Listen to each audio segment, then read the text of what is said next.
the question I get asked a few times every single week. I can franchise Slidercuts. I'm in a place right now where I'm not sure if I'm going to do it. And the reason why is because by my character trait, I could spend my life chasing the next thing. And I know that about myself. I'm very driven. What's funny about me is, if you got to know me, you'd notice that I'm not actually the most ambitious person. To be very honest, I'm not actually that ambitious, but I'm very driven. So my drive takes me to where the lack of ambition is. And because I'm driven and always chasing the next thing, I could actually spend the rest of my life just being like, okay, cool, I've opened up this shop, I've established this shop, okay, I'm gonna spend all my time opening up another shop. Then get that, then opening up another shop. And the reality of life is, I could do all this, right? And in 10 years, 20 years, this doesn't guarantee that the business is gonna stay open. It could still fail in 15 years. So my question I had to ask myself is, what is the purpose of what I'm doing these things for? One of the main purposes that would make me open up more shops is to give people jobs.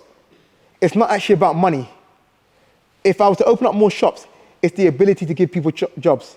Because the biggest achievement I have in my business for me is giving people jobs.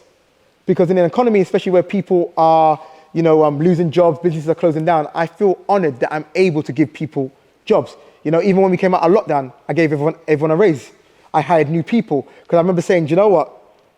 I'm not letting lockdown affect my business. We're actually going to scale up. While everyone was scaling down, I said, I'm scaling up. So we're hiring new people, and yeah, everyone's got a raise. So that is where my heart is, where it comes to actually opening up new businesses. But if it's for the sake of just having businesses and having Slidercuts all over London and outside London so I can say my name is everywhere, then I'd rather just spend time with my family.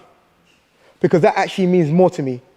And when you hear older people look back on their lives who have excelled extremely, the biggest regret majority of them have is, I wish I'd have spent more time with my family.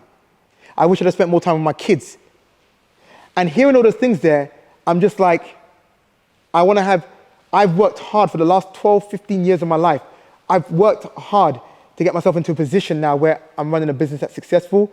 I own a few properties as well. So I put myself in a position where it's like, I can keep chasing the next thing, or I could have worked to live and not stay living to work.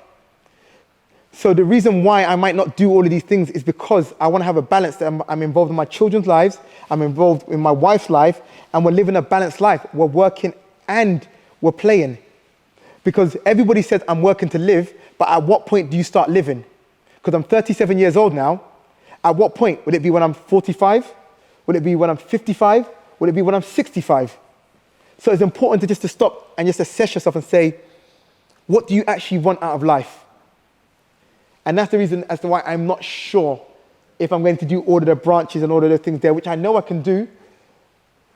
And if I do it, then it'll be a situation where I'm taking a lot of help and a lot more people which are coming in to take on a lot more of the weight.